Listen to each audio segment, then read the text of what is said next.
Okay, welcome everybody. Representative Reed should be joining momentarily. Thank you for taking time to meet today. This is the monthly meeting of the Assessment and Accountability Committee.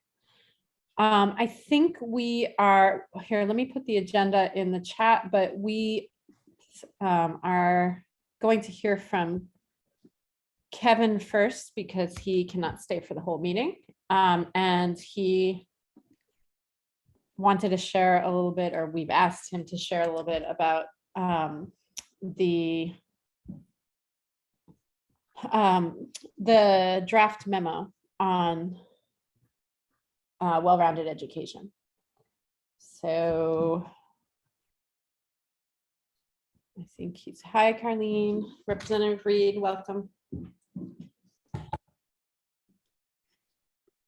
So Kevin, did you want to start off or do you need a few minutes? Sorry, I was getting my tech set up.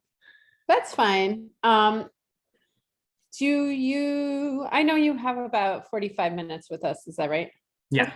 If you want, we can get started with just, I thought, we'd start as we usually do. And my co-chair can also jump in at any time and make any suggestions, but just any thoughts that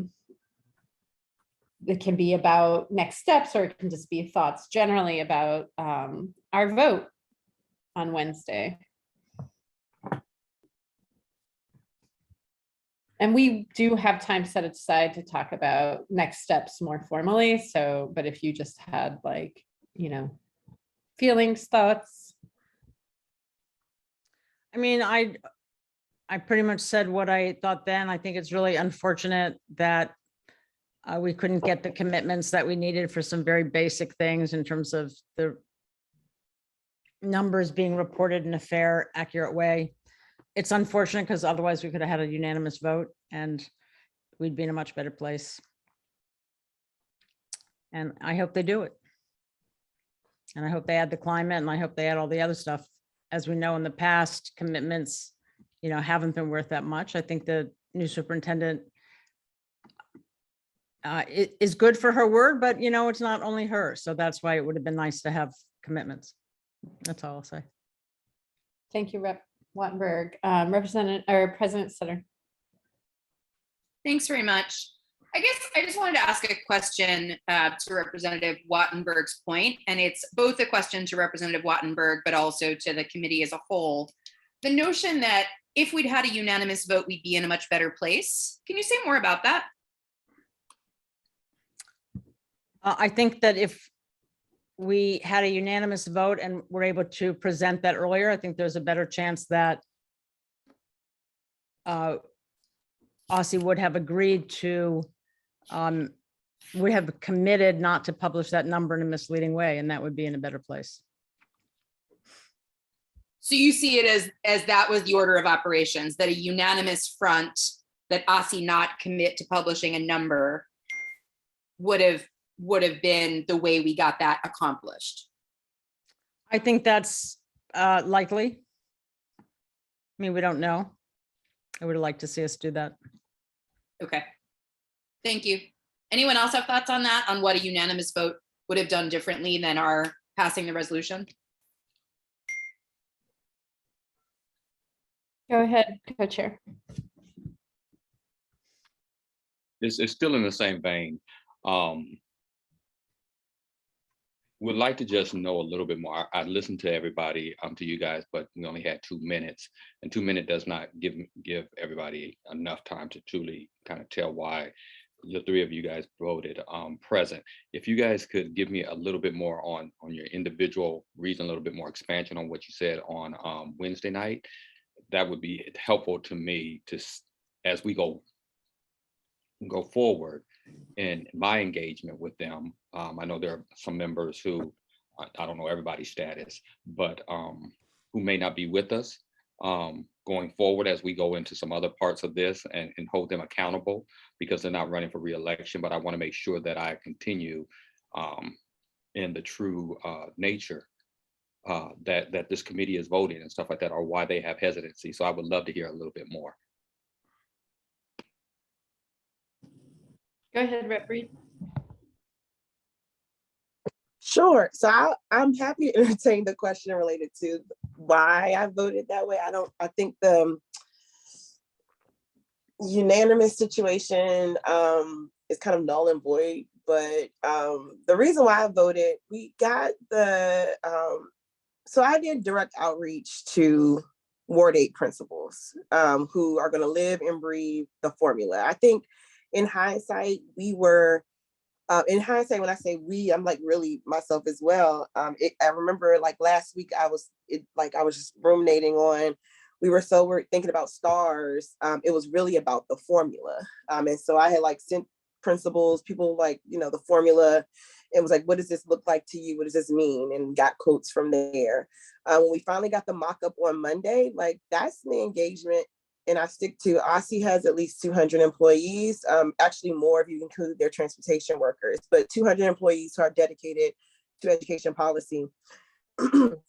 If I can whip up quotes from principals in a few days, which is unfortunate because I could not do full outreach to everyone, and it's during the summer months when they should technically be taking a break, but thank goodness they took the opportunity to spread the word to their colleagues.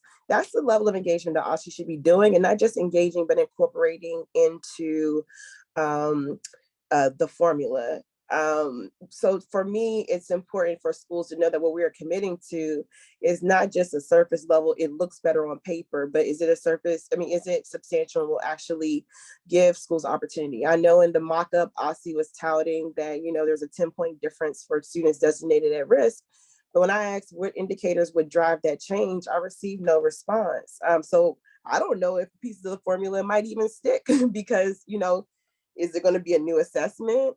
With it, is it an indicator that might have came out? And it was not a lot of clarity. And I didn't feel comfortable committing myself to the outcomes of what schools and principals are going to have to live and breathe on a daily basis for a modeling that just came out. It should have rolled out before. When I believe in one of the engagements, OSSI had committed to engaging with principals. It was just work that I don't mind doing as a representative, but I feel like your state education agency is the one who should be driving that work. And again, the equity in this, because that's the word that kept being brought up, you would want to lean towards and give more towards the individuals who are impacted the most, which on paper, it's Ward 8 having 4 of the 8 schools in the bottom 5%. I heard the pieces that I didn't want to, my initial gut instinct was to say no. But that was more of a Carlene opinion. My engagement with principals made me lean towards present, but I don't think, my hesitancy is you might see some point changes, and even in the mock-up, we're talking about schools who went from 32 to 42, still in the bottom 5%, or still, don't have opportunity. And then also, I'm going to close, I promise y'all. Then indicators around attendance. That's, again, I stick with attendance is not a school thing. There are other individuals who drive attendance. Our schools do an amazing job of making sure, trying their best to get kids to school. I know of one teacher who was driving kids to school in the pandemic. That stuff is never going to be reflected in that school's whatever indicators formulas. So I just really worry that I don't think it's a move towards something, but I don't know if it's substantial enough to say this is really equitable. And if it's truly going to allow schools a fair chance that they deserve. And thank you for giving me space to elaborate more. Appreciate that. Yeah, and Dr. Reed, Carlene, I truly want to get to an understanding because you and I both have more time with our term. So I want to make sure that we are holding people accountable for what this committee has said and stuff like that. So I appreciate that more input, and that it just wasn't a vote to say I'm opposed to it, but really there was some substantial things that were going to it. And I can appreciate that. I think those instances are really good because you make some really relevant points as far as incorporating this into the metrics and making sure that they serve our schools. We both live in the same ward. We know that they have been in the bottom 5% for quite some time, and we want to move that metric in a very intentional and meaningful and impactful way. So I appreciate that, because it allows me to focus as I continue to advocate. With that being said, was there one of the other committee members, before I go to our president real quick? Ruth, did you want to expound on yours, or Emily, you want to expound any more? I heard from you, Ruth, but did you want to go into any more? Or Emily, did you want to talk a little bit more why you felt, a little bit more so than just, present in those 2 minutes? Yeah, sure. I mean, I mainly focused on what Rep. Wattenberg mentioned earlier about not getting a commitment on well, it's more than not just getting a commitment. So we haven't gotten a commitment on not displaying the score, sorry, in a way that won't be misleading. And what I've heard in response to that is, well, that'll be part of the engagement in the next phase. And I guess what we were hoping for was to hear, yes, of course, we're going to be engaging around display, but I think we can all agree that we want it to be displayed in a way that is not misleading. And so not to get that basic commitment feels worrisome to me, just because of, our experience last time around. And I want to believe that, I wanted to vote yes, I really did, because I want to believe that, yes, the next phase is when most of the recommendations we made in our resolution would become more relevant and sort of come to the fore. And yet I don't want to feel like a dupe, I don't want to feel like we took all this time, years, right, to collect all this input, and then we sort of let it slide away again. We've had to push really hard all the way. And I think it's important to, Representative Parker brought this up, that it was maybe 6 months ago that there was still pushback on whether, we were required to display the summative rating. And so now everybody's agreeing that stars are bad, but we've had to push really hard to get to that point. And I think to stop now is a mistake. I think my other piece that I didn't say is I'm concerned, and this is very relevant to the next phase, I'm concerned with sort of maybe a difference in how partnership is being perceived, because I think for myself, and I think I'm not alone in this, I was a little frustrated with this first round, because I thought there should have been closer partnership around, the kinds of questions that were being asked. I agree with Representative Reed that I wish more principals had been engaged, and I had mentioned that during our conversations with OSSI. I think that was really critical. I had some of my principals comment on that they just felt like they had not been looped in except by me. So I just want to make sure going into this next phase that, just because we hear from OSSI over and over that the partnership was great and strong, that doesn't make it so, right? And I'm hoping that this next phase will be more, there will be more partnership. I won't have constituents ask me, wait, is this the same thing? That's what happened in my ward, was the groups who OSSI reached out to were confused, because it felt very okay, I was already engaged by SBOE. Now OSSI is engaging me. Is this a different thing? Is this the same thing? There should not be confusion there, and so I hope going forward, we are actually, working more closely together, and that it's obvious to our constituents that we are. So. And what I'll say to that before I go to you, Madam President, is that I agree with you. When I tweeted something out yesterday, in the sense of, when I say I agree concerning like engagement with principals, when I tweeted something out yesterday, and I believe, many of you guys may have seen my tweet yesterday about what passed and what didn't pass and everything like that. I had a principal call me specifically, and it's like, Jacques, can you explain this to me, what happened and stuff like that, because I don't really understand everything that happened. And so I walked them through what this meant, what the resolution, the amendments meant for them as their individual school. And we just talked in length. We must have talked about 45 minutes. So I can agree in the sense of we want to make sure that our principals are more engaged and they get to impact more parts of this, or at least their voice is elevated so that they're understanding what's actually happened to them. It feels kind of,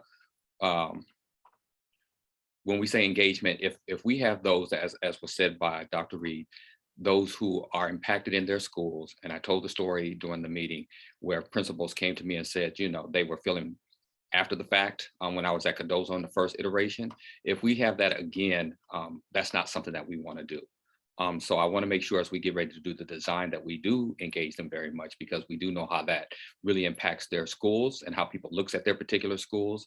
So I'm very, being cognizant and taking what you're saying to heart in that instance, based on what you're saying, and also from what I'm hearing as well. So with that being said, I'm going to go to, and I know committee members, should I go committee member first, Madam President, or should I? Okay. Yeah, I'd like to hear from Representative parliamentary Wattenberg. part. I'm trying to navigate the parliamentary part. Yeah, I'd like to hear from Representative Wattenberg. My comment goes back to what Dr. Reed said, and it asks a question of further work of the committee. So. Okay, so go right ahead, Representative Wattenberg. We can't hear you. I was just going to follow up on the issue of partnership. I do think it is a big problem on this engagement thing.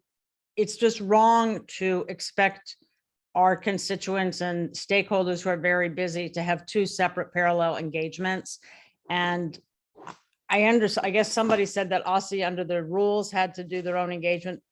That's just wrong, and it needs to be fixed somehow. So that's number one, just in respect to the people who participated. And it also does contribute to this feeling that I think makes everybody feel bad, is we spent 2 years doing this and there's no sense that that can be used to fulfill engagement. But the other thing that I wanted to say in terms of the partnership is also about how you proceed. I think one of the things that was very concerning this time around was the way in which there was a total disconnect from the report card, which is really where we focus most of our effort. And then the meaningful difference score, which if it was just being used for the meaningful difference, it was just being used to target assistance, great. And we could have handled it that way. The fact that they were disaggregated or split up in terms of how OSSI dealt with it, it just made it very complicated for us to participate, to provide the best feedback, and same for constituents. And I hope going forward that we can agree on ways to go forward that makes sense for everybody. That's all. As I said, I appreciate all of that. And I hear you. I hope that the one point that I also get from what you just said, Ruth, is that that all the work that we've done does not go for naught. Me and Emily, when we talked yesterday prior to the meeting and putting the agenda together and stuff, we talked about that we don't want the information that we've gathered, because you have stated correctly that a lot of that informs even what we're talking about with the design. And we don't want that to like go for naught, and say, oh, now we're at this phase, so let's start all over again. When we have this amount of data that's sitting there with input, with real quotes, as Dr. Reed used in her justification for her vote, that we can use to inform that. So I appreciate all that. And as we go into that phase, that we can use it to inform how that comes out. So definitely we'll be pushing that point so that it just doesn't get swept under the rug. So I definitely hear you there. And then the part about collaboration, I think we're continually building a relationship. The way I see it, and Dr. Reed, you can tell me if you feel different. I know we kind of came on and there was this broken kind of relationship between OSSE and the State Board of Education. And in the midst of that, we got a new superintendent and we're trying to rebuild some of that. I'm trying to give every deference to them being different and having a different attitude without having them carry the baggage of the former people that were there before.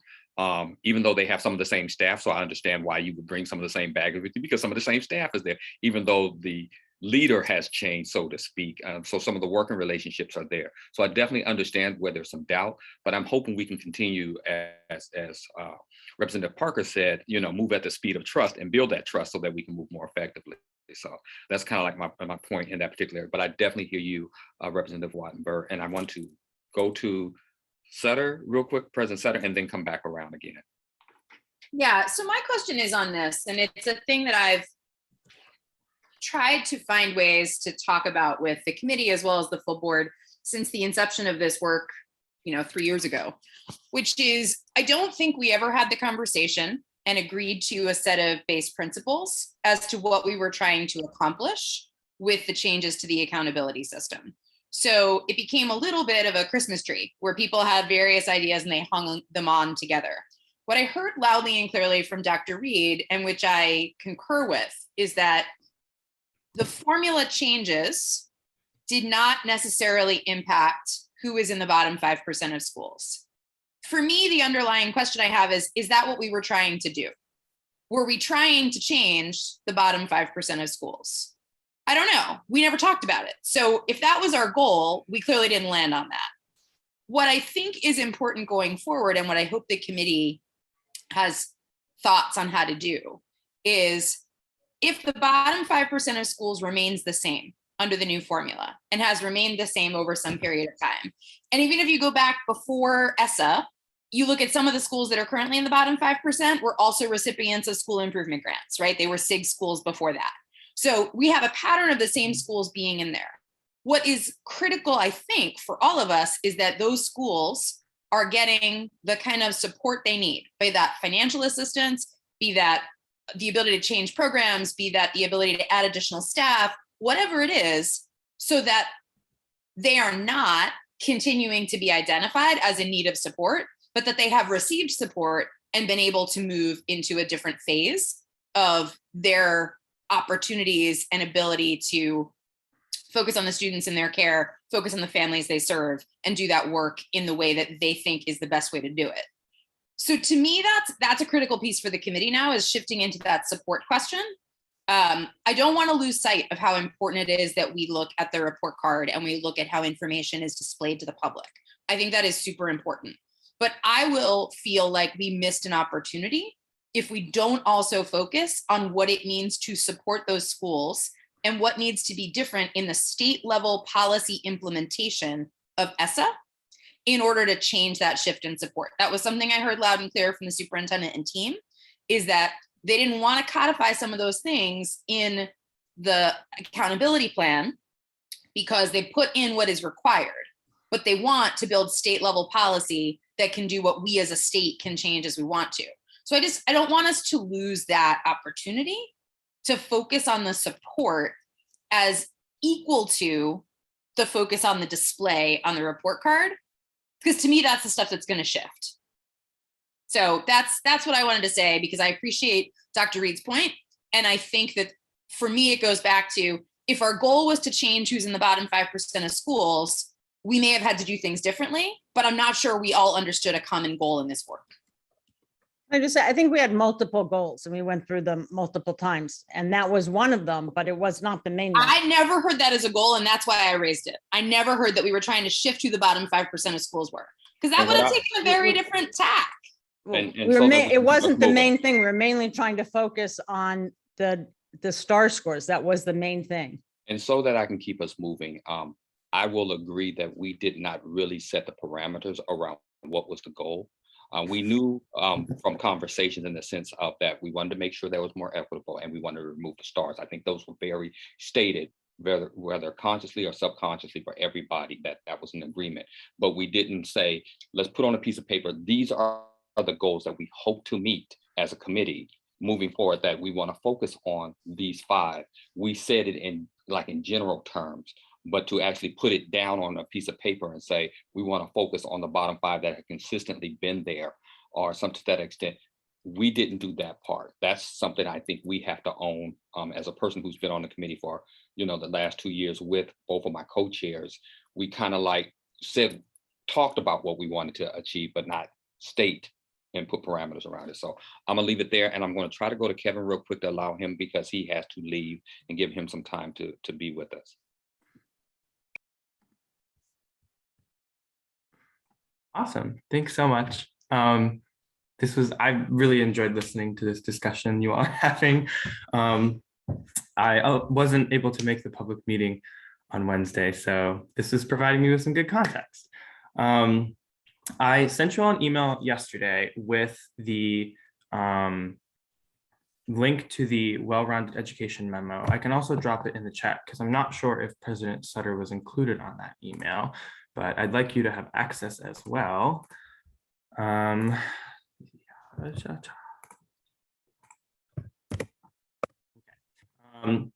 ultimately, as we discussed at the last Assessment and Accountability Committee meeting, Darren and I kind of led the charge with this memo, putting together this memo to kind of figure out how people in academia, nonprofits, education policy spaces have been gathering data on access to well-rounded education.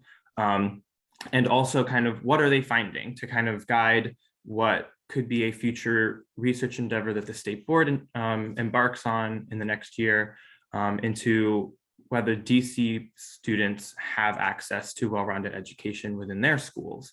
And so I won't go into all of the nitty-gritty details of it, but I kind of will provide like higher level summary and recommendations that we found.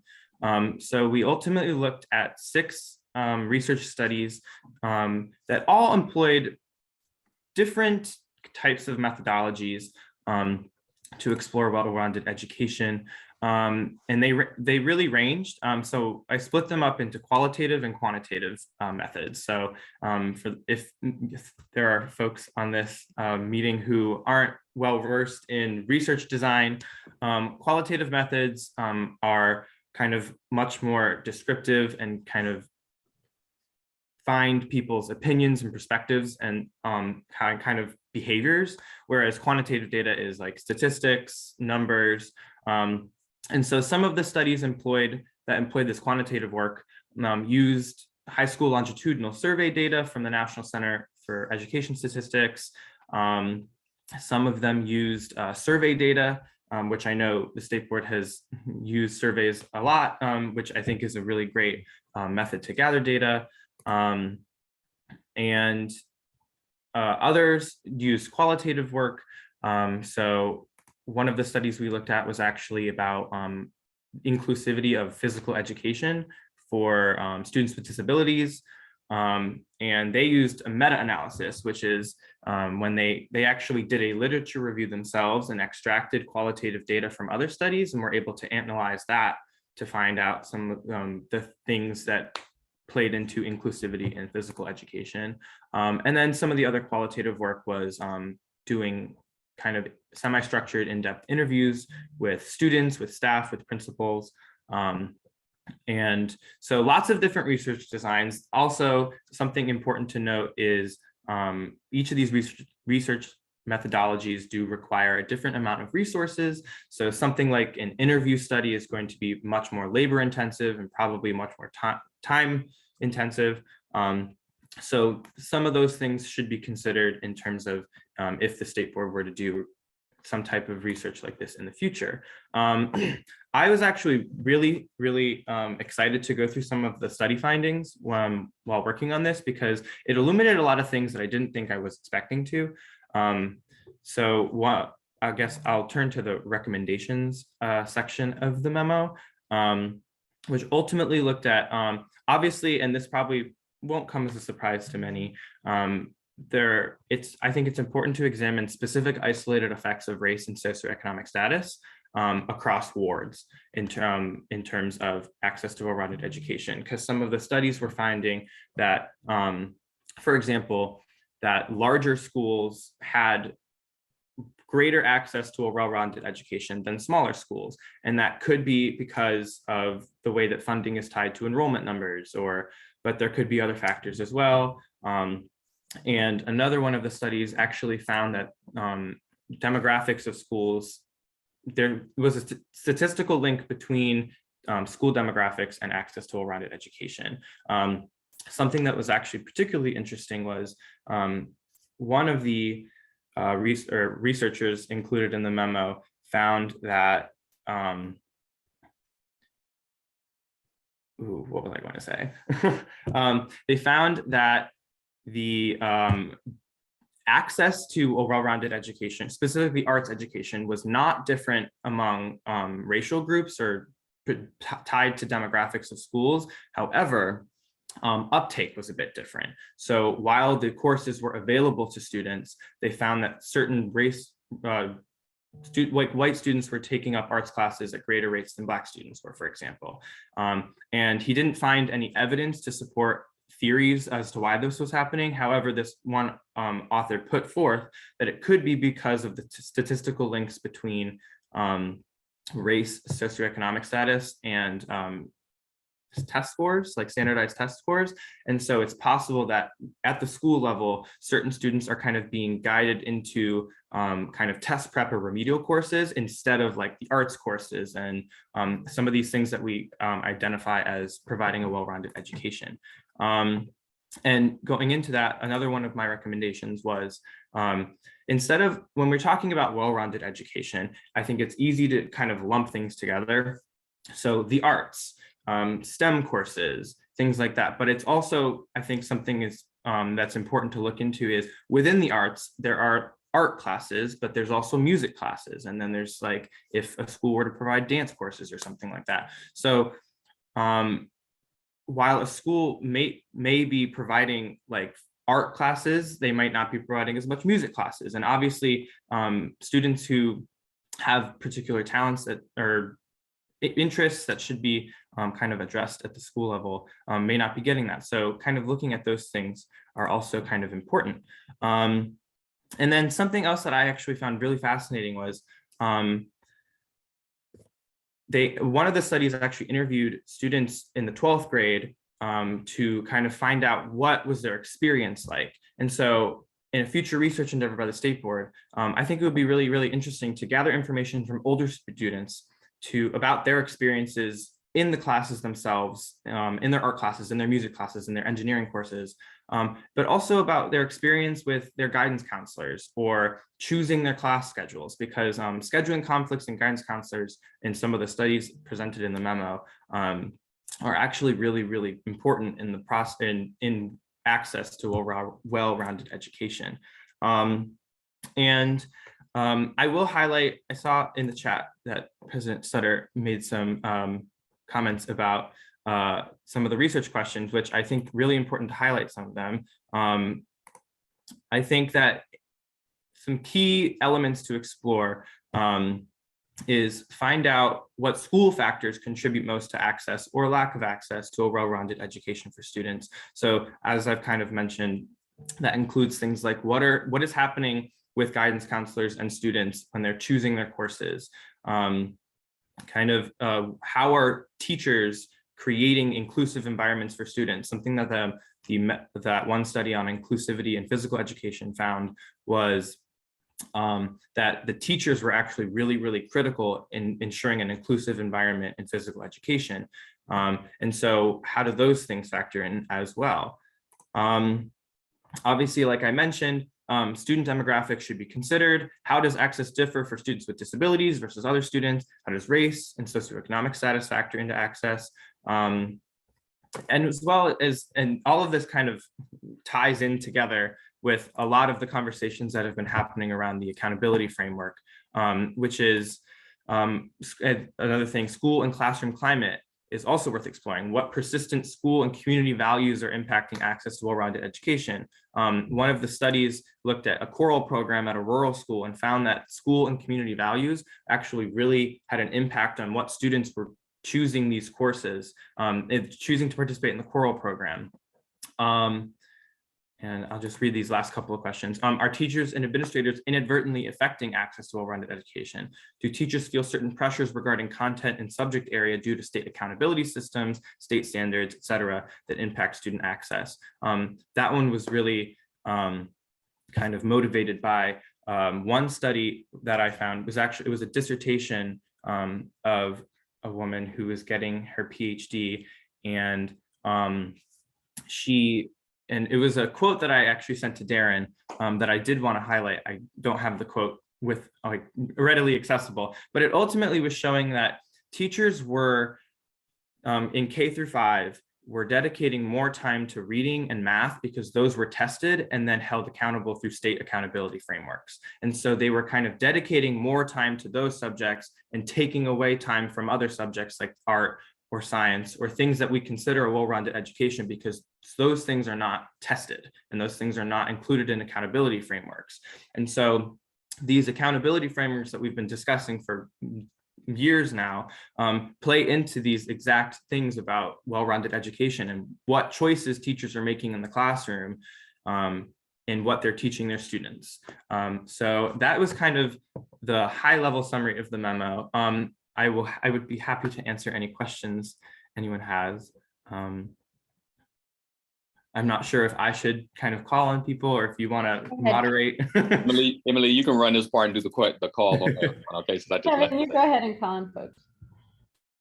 So what I see Rep. Wattenberg, go ahead. So I have to get off in a few minutes. So let me just a couple of things very quickly. First of all, this was great memo. Thank you so much, Kevin. Really, really appreciate it. The two things that I want to leave people with is, I think the genesis of this idea of this study is really about elementary school. And it really is, because in the later grades, to a large extent, the fact that you need to take different courses handles some of that well-rounded breadth of curriculum, not at all in the elementary school. So I really think that's where we want to focus. And that would decrease the number of things we had to look at. I am most interested myself in the science, social studies, and arts broadly. I mean, it could go much wider in BPE and so forth. But one of the ways in which this became such a focus, not just of this committee, but I think of the board, is that there is a real understanding that literacy scores can only rise so much until you have that background knowledge. So I really think that's kind of a focal point, and I appreciate that you raised it in the memo. And I think that's the main thing I wanted to say. I mean, I totally agree. We want to look at how it affects different schools based on different socioeconomic factors. That's really important. And some mix of data collection and interviews, because it would be great to try to understand from the teachers, as I think you talk about in the, is it the ELPA study or the Christoffel study, just that, you know, teachers had a lot to say about why was it that they were not focusing on the social studies and the science. And I think we really want to know that. That's what I want to say in this. I would have more to say if I was going to be here, but I'm not. So that's what I got. And then the other thing I wanted to say, just because it's on the agenda, alternatives to park.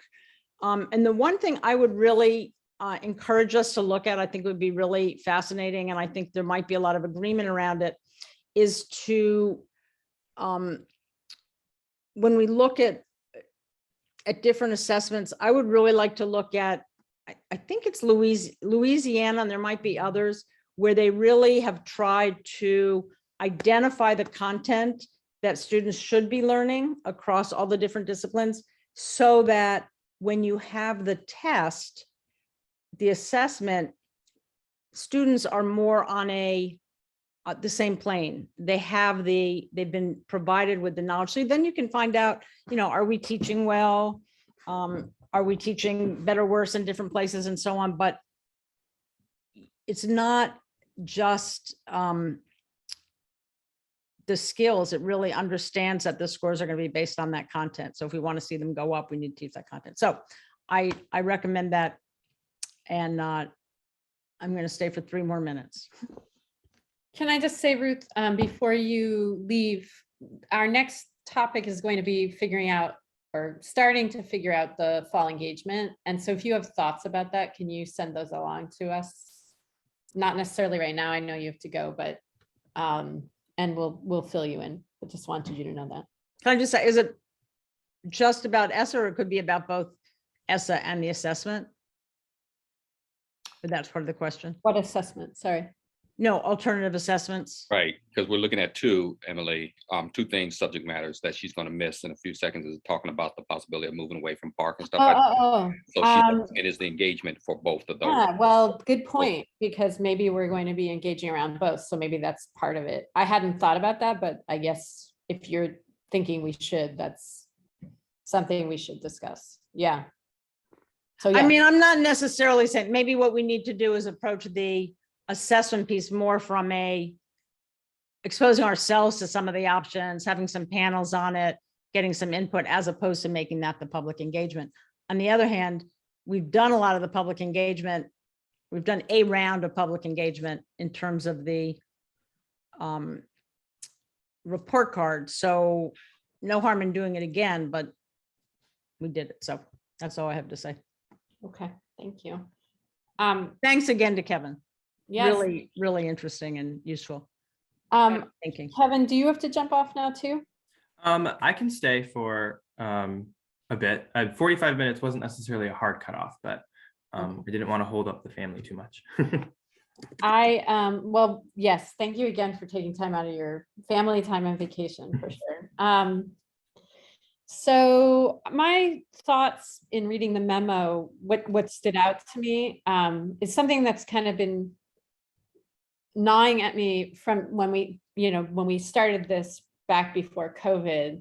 I think what I've been wrestling with is, how do we do a study that will actually tell us something beyond just what we already know? Like there's things we already kind of know, like that testing impacts what gets done, that that there is a divide in terms of schools that serve students from more wealthier families tend to have more blah blah blah.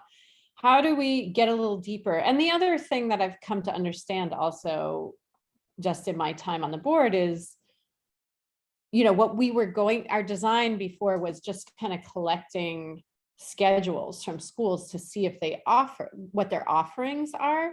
But as your memo points out, you can have those offerings within schools, but there might be differences in terms of who's accessing that. I think that is really at the crux of what we want to figure out. Both, what is being offered, but also like, what does that mean? I also know that like schools that have social studies on the schedule, it doesn't always mean that's what's happening at that time, actually. So I'm not sure.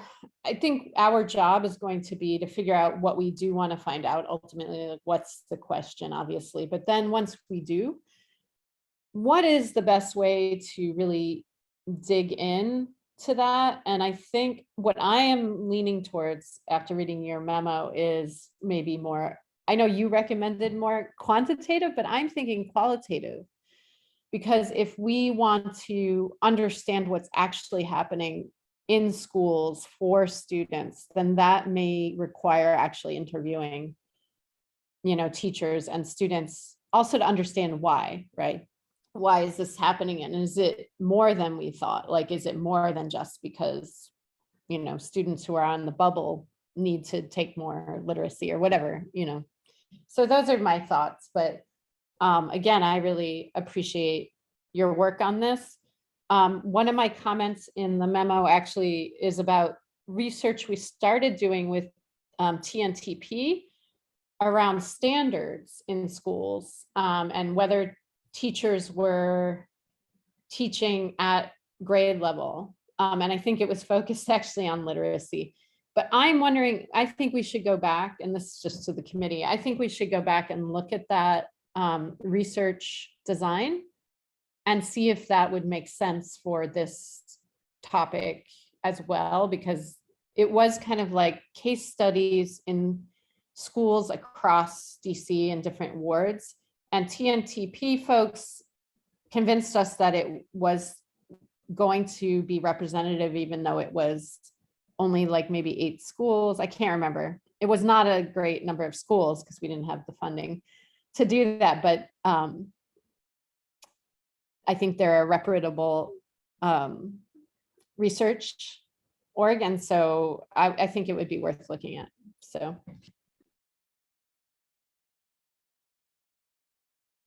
Go ahead, Rep. Sutter. Thank you. Kevin, this is great. I like the sort of lit review top portion of the memo because it's super helpful synopsis of what's out there.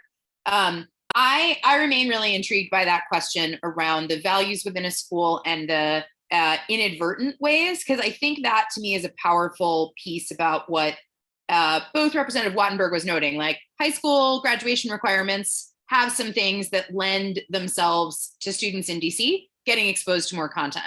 But at the elementary school level, one question I have, and I was trained as a qualitative researcher, so this is always the way I access the world, is are teachers being told they have to spend time on reading and math?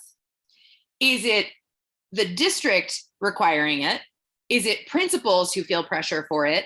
Or are there instructional decisions made at the classroom level? And to what extent are each of those things a factor in why things are limited? So I'll just use as an example. I know DCPS requires a certain amount of time on social studies, and there is a set social studies curriculum that is designed and required of all teachers to be teaching.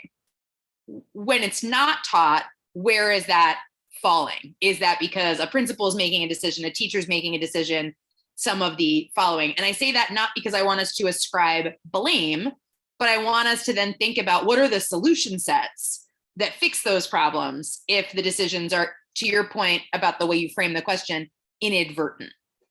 So I'm really intrigued by that. I wonder if there's a way to Representative Gasoy's point to think about that in qualitative research with a group like TNTP. But I just really appreciate this. You've got my wheels turning. Thank you for that. My background is also in qualitative work, so I think similarly to you, and I absolutely agree with you, Representative Gasoy, in that I think qualitative work would absolutely kind of start to gather that information and knowledge that we're really looking for here, which I think President Sutter got at, like hit the nail on the head with. At what levels are these things happening, and what are these factors that we might not see that are impacting students' access and uptake to certain courses that we consider important to a well-rounded education? Because as you said, the taking course schedules can be useful to find out, are the courses being offered at all? But just because they're present doesn't mean they're being utilized by all of the students that would like to take those courses, should be taking those courses, and those other factors are super important. And so going forward, using qualitative research design, it's important to ask ourselves, who are we talking to? Who should we be talking to? Because as Representative Wattenberg mentioned, the K-5 level is extremely important. And when teachers can kind of have a little bit more leeway in terms of what they're teaching, because there's not like, and this is, I guess, more so based on my experience in elementary school. I was in one classroom all day and my teacher was making decisions about when to switch to the next subject. And there's so many different kind of chess pieces on the board that are kind of being moved around in terms and if impacting students' access and utilization of well-rounded education. So I think all of these comments are super critical, and we should keep them in mind moving forward. So are there any other questions, thoughts, concerns?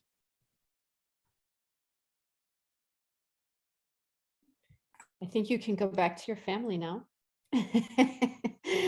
Thank you again so much, Kevin. We really appreciate this. And it's also, I will concur with President Sutter, it's gotten sort of, I feel like it's gotten us on the track. So that's probably the most important part here. Well, thank you all. Yeah, enjoy the Um, rest of your time. Thank you. And you all have my email if you are reading the memo again and figure out you have more questions. But otherwise, thank you all so much. Thank you. And I will just say that the memo that Kevin shared with us is there for you to add comments to, so that we can, move forward in a way that includes everybody's thoughts. So feel free to add your thoughts, questions, and all that to the actual document. I'm going to turn it back over to you, Representative Patterson, and I think maybe just looking at the time, my suggestion is the most pressing thing right now is to figure out the fall engagement, because I wasn't thinking we would meet in August. So our next meeting would not be until like right before that engagement would take place. I am in agreement with you, Madam Co-Chair. So let's have that discussion about what do we want to have, or what we think fall engagement should look like, so that we can make sure that we work with OSSI and Dr. Grant to make sure that we're kind of aligned in that sense. So the discussion is open. Dr. Reed, Emily, give me your thoughts and stuff like that we're going to push forward for.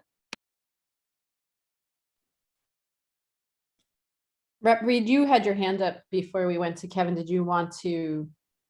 Oh, Because it's probably relevant, or I guess I was just gonna talk about what I was, that 5% thing wasn't about removing people from bottom 5%. I think, but it was more about the framing of equity. And I often understand equity we cannot be really addressed in the confines of federal legislation. So, but I was going to talk about that piece about the purpose. But anyway, actually though, that conversation does drive me to think about, we might want to be clear, like clearly lay out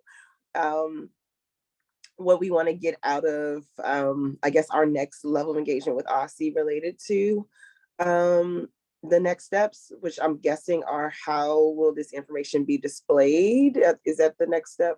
So we might want to make sure we're on common threads, that one, that we know our engagement is all going to be around how this information is displayed, and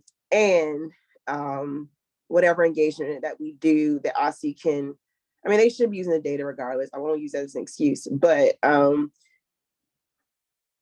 that engagement, making sure that whatever comes out of it is information that OSSI can apply to the work that they need to do. So I guess in summary is we need to define what we want in the next phase, make sure we're all on the same page, and then making sure we design our engagement so that it delivers outcomes that can be applied. And I'm very interested, I'm with you, Dr. Reed, on that. I'm very interested on how this engagement is going to happen. In the sense of, since being that I had the opportunity to do the first iteration of this design, being on that task force, a lot of things were already drawn out for us, so to speak. And I want to make sure that the information that we've obtained goes into this redesign. Yeah. So many people have taken so much time to kind of give us some information, and it's not just like last time where I think people came with a mindset of what they wanted it to look like. They already knew stars were going to be part of it.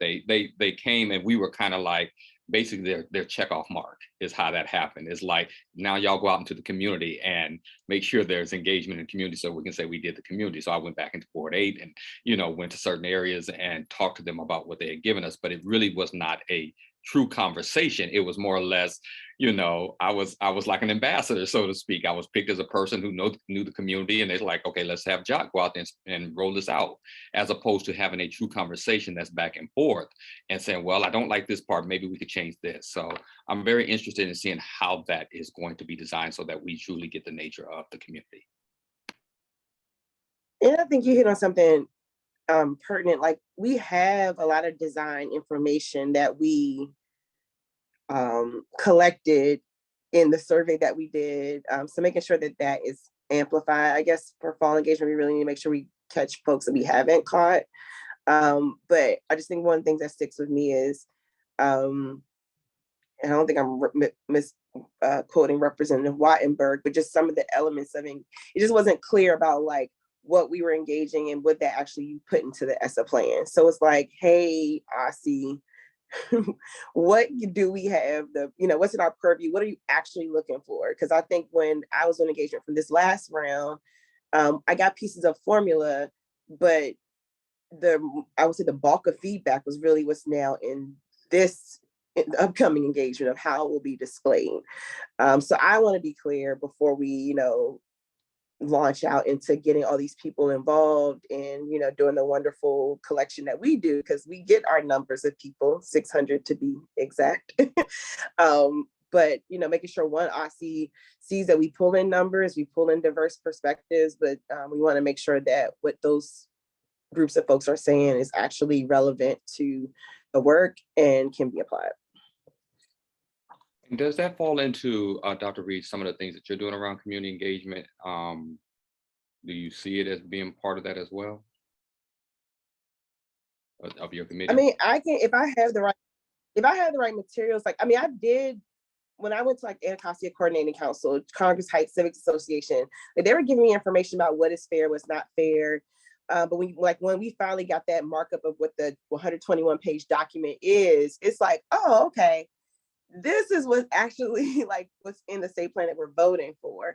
So I think it's like, we can get out into the community, but we need to make sure that we're out in the community with the right resources related to what the element that we're targeting. So if we can get clarity from Aussie that this next step in, and amongst ourselves, this next step in our engagement is related to how this will be displayed on Aussie's website, what support should look like. I think I'm one two things I think are what we're pointing to, and anything else that we need in these next steps.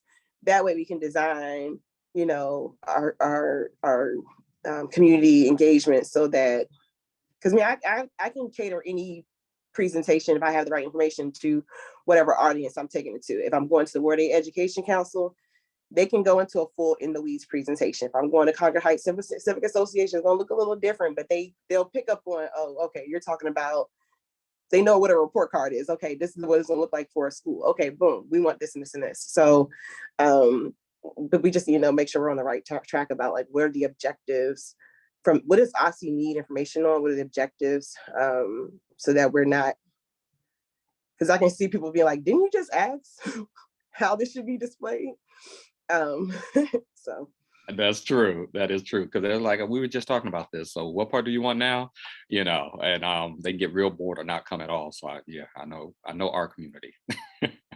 And we need to honor the things that we already collected. So we already have information related to how it should be displayed. Like, we just need to funnel that over to, I know Empower Ed did a lot of what a report card should look like that can be funneled over. Because like I said earlier, I know that Representative Wattenberg has spoken in length to like one of our Ward A residents, LaJoy Law, about some things, and had, used a lot of the information she had gotten from her and them talking and stuff about design and stuff like that. And that be something that we want to make sure that is amplified now that we're in that particular phase, so that, we make sure that the community is being heard. I'm gonna go to Emily. Do you want to go, or do you want to go to Dr. Sutter? I think President Sutter was first. Okay, go ahead.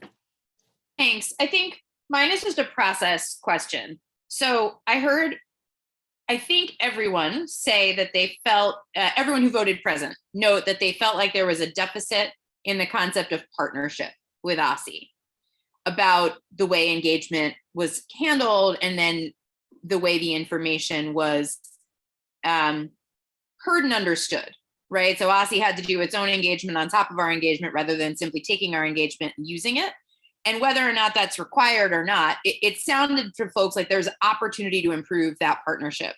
So one thing I want to encourage is, rather than us wholly designing what the engagement might look like for the fall and then telling Aussie what we're doing, it might be a good idea to bring a proposal to OSSI to say, here's how we're going to do this. Are there ways to involve OSSI in the process so that we can jumpstart this as a collaborative effort?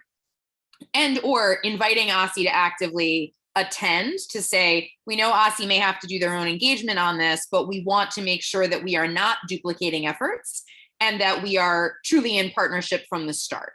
So that was all I wanted to make note of, is that I think there's an opportunity on this particular round of engagement, especially since it's state level and not federal, that ESSA requirement would not apply in the same way, to be able to say, hey, we really want OSSI to be part of helping us design this and present for the engagement so that we're working on the same team rather than two separate teams.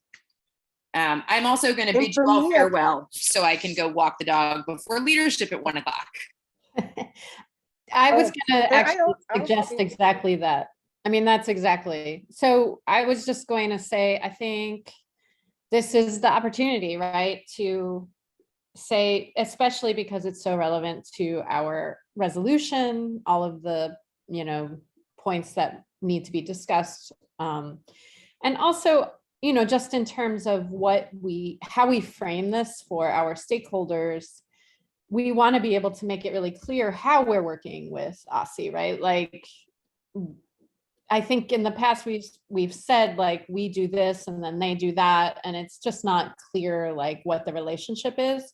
And I would like more clarity, but then also, for myself, but then also so that I can make it clear to my constituents what that relationship is, because, we hear over and over a big frustration is siloing of agencies. And it just seems especially egregious when you're supposedly working on something together. So yes, I hope, and I'm really happy to hear you say that, President Sutter, because I think that's the message we need to convey really soon, right, as we go forward. So thank you.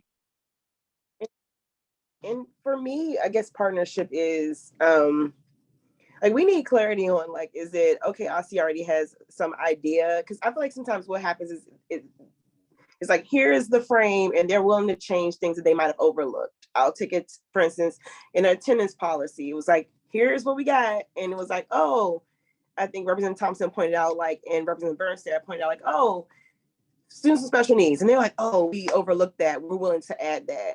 Versus sometimes when it's like, a true change needs to be made, or actually something needs to be added that they don't already have in their pre-baked script. It's kind of like that doesn't happen. So I think it's going to be like expectation setting of OSSI. If you truly already have an idea of what you want this report card to look like be honest about that. Versus we're building this together in a partnership and collaboration, or like, here's the menu of what we can add and you all are picking. Like, so I need clarity really on if it's going to be something already together and this is what the community can actually control, versus I don't like it being framed as a partnership or collaboration, when in reality it's kind of like you can insert what we happen to have hindsight we forgot about in this, versus like we're truly building something together. And maybe it's not that we can't build something together, I don't know, but I just think we need to be fair and honest on like what this is. I just want to respond to Dr. Reed. I think I hear that loud and clear. I think we should be thoughtful about how we approach it so that we come in optimistic about the opportunity to partner versus I don't know that I don't know the right word here. I'm going to use this word knowing it's imperfect, but not accusatory, that says like, you haven't done this in the past with us, and so this one has to be different, but rather like, because this is not ESSA, because this is a genuine state effort, we should be partners in this effort.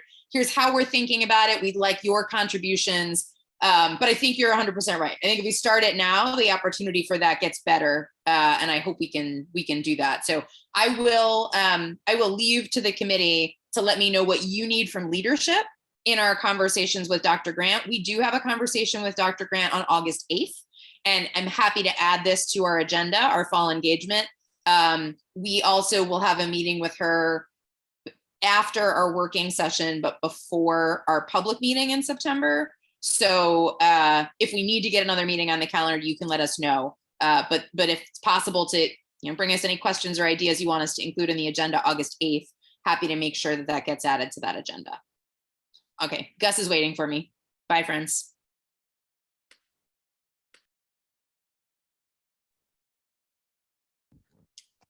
So yes, can we add it to the agenda for August 8th of what this process will look like? Yes, definitely. Thank you. Definitely. We're asking you want to discuss it here in this meeting, Carlene, is that what you're saying? That it continues, I believe is what you're saying, Dr. Reed, right? That in August, we continue to say. Yeah, what I heard Representative Sutter say was, if we want clear expectations from OSCE for what the engagement, like what will this look like? Or, like, is it, I guess I want clarity on, this is a full build out versus based on community feedback, or does OSCE already have something in mind that, so I guess, I don't know. Could you ask can the administration or our leadership team ask, what is OSCE's expectations from the engagement? In my head, is it a full-on build out, like a brainstorming, and we'll give you some models of what this, what is it called? The display might look like. Or is it that OSCE already has certain components even in mind that it just wants to absolutely have, and there are elements that the community can control? I think that just kind of helps us all go in with expectations of these are the things that we can control. Also helps people do their homework before coming to the engagement session. So if you say, these are the things, people might like go research on their own, or they might know already of what other states do or different approaches to things. That way you don't have people coming into these sessions blind and thinking we are building a report card, and in reality they might not be, and they can just kind of prepare themselves. I couldn't agree with you more. I think, as we've had this conversation, to kind of circle back, because we didn't kind of do that about, what we wanted to see in some of the recommendation areas and some parameters around that, and what set clear goals on that, we kind of missed the ball when we didn't get to the 5% in other areas. But if we set clear parameters around what we would like this report card to accomplish, we know what we didn't want it to accomplish. We knew that we didn't want stars and things like that. But what do we want this to be for principals? What do we want this to be for students? What do we want this to be for parents? And set clear, expectations of what this is. Then we can design a report card that speaks to those needs of those constituencies, so to speak. And I think we need to set that first and foremost before we start going out there and saying, oh, this looks nice, this looks pretty. How about green as opposed to yellow? How about, and it looks pretty, but then it don't do nothing, and it does have a responsibility, because it is a federal law that you have to, have a report card, but it should have a goal that succinctly accomplishes what we needed to accomplish for families, teachers, and students. This is what I'm saying. Yeah, I just want to repeat, maybe this is like, we can come full circle and then end, because I'm looking at the time, but I do want to say that I'm also hoping that leadership can raise the issue again of like, what are we engaging? Let me back up. I am hoping that the state board can weigh in on questions, and vice versa, like that we can ask the same questions, whether we're doing engagement sessions together physically or separately, that we are using the same materials, right? Like that to me would be ideal. Like that would be actual collaboration. It would not confuse stakeholders. We would know that we would know what the questions were, So that's what I'm hoping for. And that's where this like issue comes in around, we should not be giving stakeholders an option of a display format that will be misleading, because what I have heard is that like, I have no reason to believe that that won't be on the table, that you get to have the score displayed because it's easier to read. But that's problematic. And I think we've come to a point, I think Dr. Grant I don't know if she agrees with it, but she acknowledged that, you know, most families in particular don't necessarily know what that score and what it incorporates, right? It's a conglomerate and they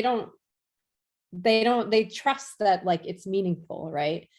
And what we're asking OSSI is to acknowledge that it's not that it's not meaningful, it just has a different purpose. It is not, it's the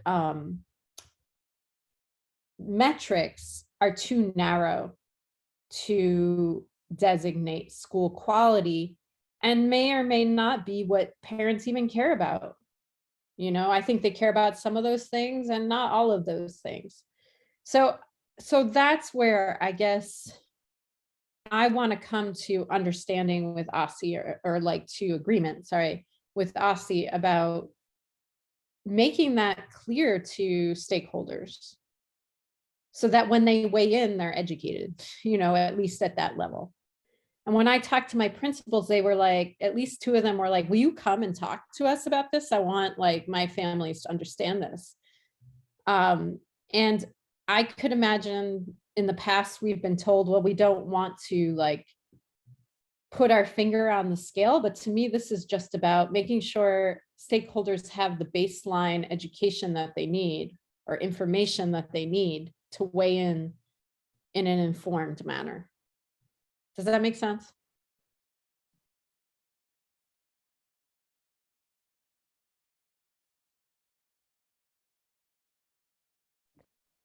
So if both you and Rep. Patterson can circle back with leadership just to make sure that all that's put on the August 8th administrative agenda or whatever agenda. Yes, ma'am. And one thing I would encourage people on the committee, at the very least the committee, but others who are also watching to do, is to actually go and look at Philadelphia's report card. They call it a progress report card. For the simple fact, Dr. Grant was part of that process to kind of get an understanding of what was, you know, not that we're going to mimic it totally, but that does give us an example of something that has been signed by our new leader at OSSI, and to get an understanding of that. And is, you know, is that something that we're looking at somewhat replicating some parts of it, or what is that, you know, what was her thought process going into that, you know, so we kind of get an understanding of some of the questions to ask and what we want to see differently about our own report card. But I do know that that was something that I believe she worked on and was instrumental in making sure that that happened there when they redesigned their report card as well, because she was part of that process. They've since her time, they went from one report card to a different type of report card. And they were addressing sort of the same issues, at least some of them, definitely addressing the issue of like that rating and went to a score. So you're right. It could be very informative. We don't want to rehash. This is the kind of. Yeah, go ahead. Oh, I was just saying, like that framing, that framing. Am I off mute? Yeah, that framing there of like the superintendent just built something from a school district that looked similar. Maybe, I don't know. You know, like that even helps a little bit. You know, when I'm there's already been some kind of inkling about what there might be an interest in. Because that's to me what I'm hearing. Because So you get a thought process, at least you can get some of the thought process or some like of the rationale. Yeah, and so now I think that helped. Like that's what I was trying to say. I wasn't trying to like point and say like OSSI's going to definitely do this, but I do know OSSI enters these conversations with some idea about what they might go into. So it's like even people know to do that. Go look at Philadelphia. It's a start, you know. Right. Yeah, and that helps because we do know we are creatures of habit, and if we've done something before, something similar, it's going to come back up again, and that gives us some type of understanding of what we might see, and then say, okay, I've looked at what you created before, so let me give you my comments on that, or what I'd like to see in our report card. That I like this part, didn't particularly like this part. You know, it's all that's helpful. It's like doing homework, you know, so it's helpful.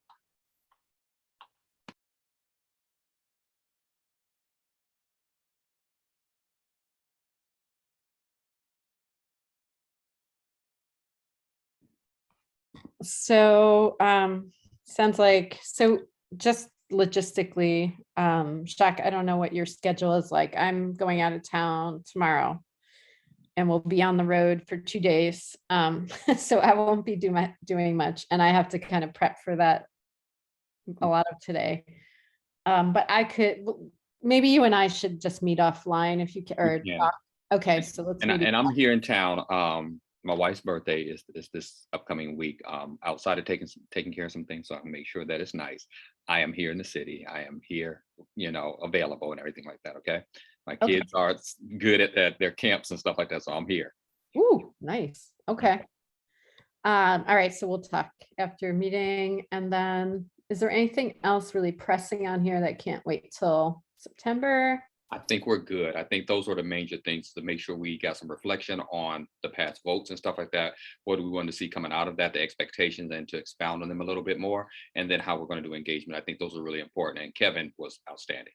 Yeah, just engagement. I don't really know what to tell staff at this point. It's pretty vague to me, like what we're doing, but maybe that is just the nature of it until we hear back from OSSI. It's cutting really close to the actual engagement time. So maybe this is a conversation offline with you two, Alex. I don't know. And that's what I was about to say. Alex coming online and seeing his picture, it was perfect timing. As he wraps us up and stuff like that, so that we can kind of engage him and he can kind of be that intermediary between the two. Did you hear our conversation, Alex, or you just? I've been listening the whole time. Yeah, Okay. he's been there off camera, but been there. I've seen him. But I will say this, and I suggested this to Representative Reed, I think, when their committee met too. But the back to school kind of fall engagement thing will likely happen sometime in mid-September. I don't know if that was shared with you all. We do have advocacy and outreach to Representative Reed's point, like slated as a possible session. And we also know that assessment and accountability would like to present something or share out something. And so I don't think we need to know exactly what that is right now, but do know that we know that you all want to engage in some way or form. And so I imagine that as we get closer to an actual date and location, we would figure that out. Okay.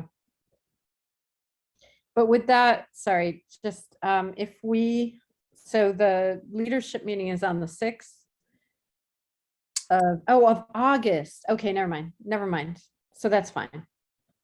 Yeah, and honestly, this might be, this could also just be a topic that we discuss at the August, 3rd working session, right? Like we can just do some all board brainstorming then too. Like we do have still one, I know Representative Gastoy, you may not be there, so, but we can still make sure that I may have to join for part of it. I'll see what's happening. I just don't want to commit to it.